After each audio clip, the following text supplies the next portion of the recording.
Partiti in corsia 1 Stefan Kainrath, Eisenstadt Schwim Union, in corsia 2 Umberto Salvetti, Canottieri Garda Salò, in 3 Andrea Crevatin, Triestina Nuoto, in 4 Edoardo Anselmi, Azzurra Nuoto Prato, in 5 Davide Galimberti, Triestina, in 6 Giacomo Caranza, Piave Nuoto.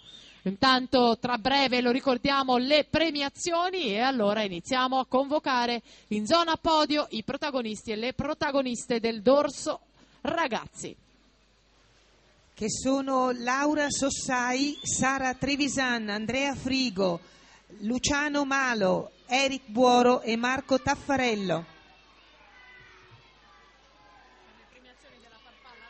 Sì, mentre per le premiazioni della categoria ragazzi 100 farfalla si portino in zona premiazioni Giulia Petri, Arianna Castiglioni, Emma Fabretto.